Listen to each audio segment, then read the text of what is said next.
Video games are a huge cultural movement stemming from the early 1980s technology craze. Video game music was born alongside it, from arcades, beeps, and bops to now having full studio orchestras performing for games themselves. This is a brief history on video game music and the technology that built it.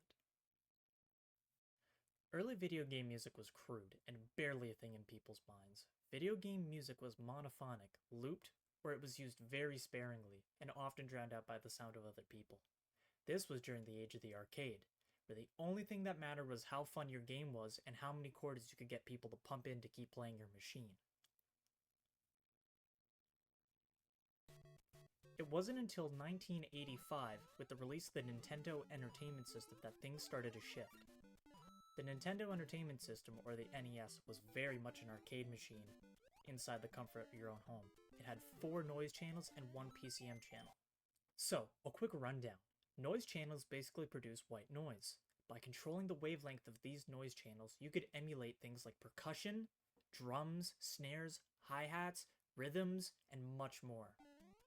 PCMs, or pulse code modulation on the other hand, is used to play back samples.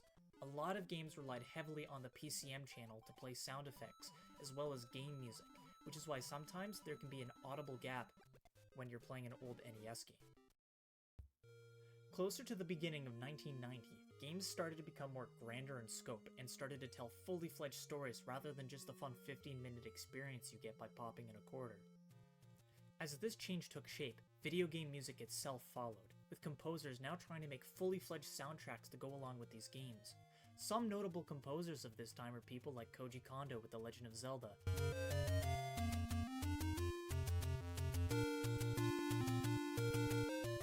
Nobuo Uematsu with Final Fantasy,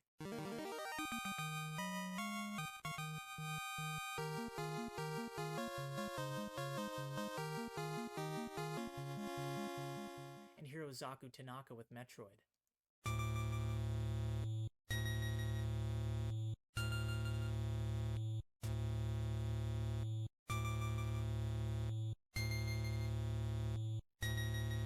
Fun fact, this area of video game music is actually what inspired the whole creation of chiptune.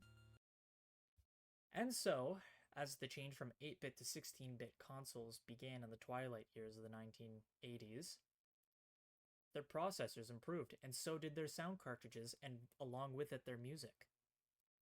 With the release of the Sega Mega Drive, or the Sega Genesis here in North America, it marked a giant step in audio quality. The Genesis was equipped with the legendary Yamaha YM2612 FM synthesizer chip. This allowed for increased sound capabilities not too far off from what actual musicians had in their electric keyboards at the time. The YM2612 had 8 FM synthesizer channels that could be interchangeable on the fly, as well as 4 noise channels. This allowed composers more leeway in their compositions, but made Genesis music very reminiscent of techno and technopop.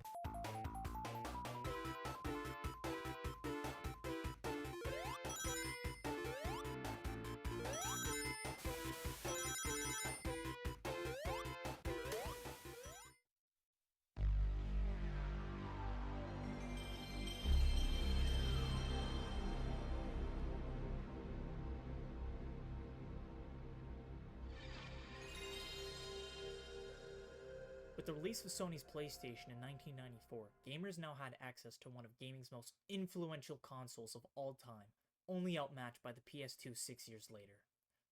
The PlayStation was fully capable of CD quality music with Sony's powerhouse of an in-house custom sound chip, able to handle 24 PCM channels at 44.1 kHz.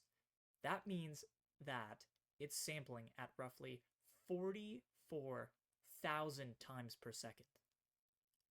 Games at this point were also getting huge in scope, with games like Metal Gear Solid,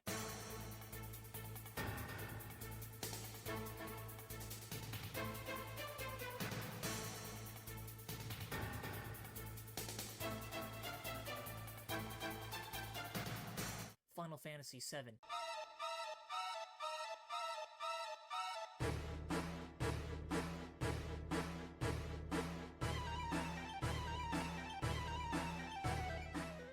and Crash Bandicoot taking full advantage of CD quality music and using it to its fullest to bring these games to life.